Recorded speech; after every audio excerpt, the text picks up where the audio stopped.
Hi friends, well once more it's nice of you to tune in and to remember the persecuted church, to pray for them.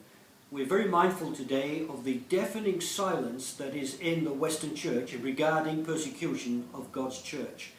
We are sickened at the idea that so many people who perhaps have an understanding of the persecution church, and thank God for those people who pray for and contribute to the different organizations that help the persecuted church. But in the main, the Western church is so lost in its comfort and ease that we are lost in the understanding of the great battle for the souls of men.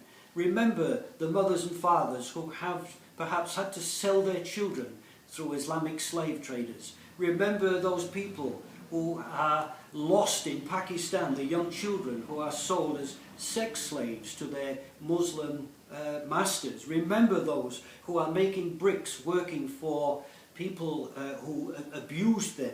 Remember, for example, Asiya Bibi, this dear sister who I think now for 4 years has been suffering in jail and recently been moved away from her family, making it very difficult.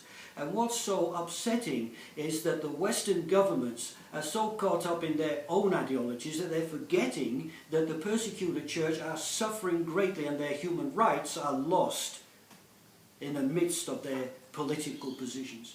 It is a sickening and sad situation for us to be in. So I'm calling upon you today, remember those who are lost and remember to pray for the Western governments who have got the power, have got the authority to speak up against Islam, to speak up against the persecution of the church, and to help wherever help is needed.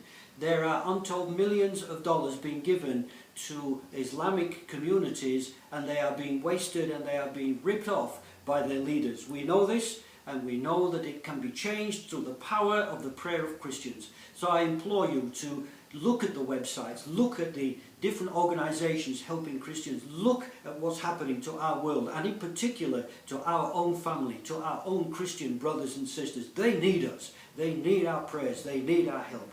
And it starts in the heavenly realm, where we can pray the principalities and powers will be destroyed over this Islamic religion, releasing many of their people to the fullness of the grace of the love of God. Thank you today for listening, friends. Remember these prayers, to pray for the Western church, to pray for the children who are suffering for Christ in slavery of one type or another, and please remember that they need our prayers.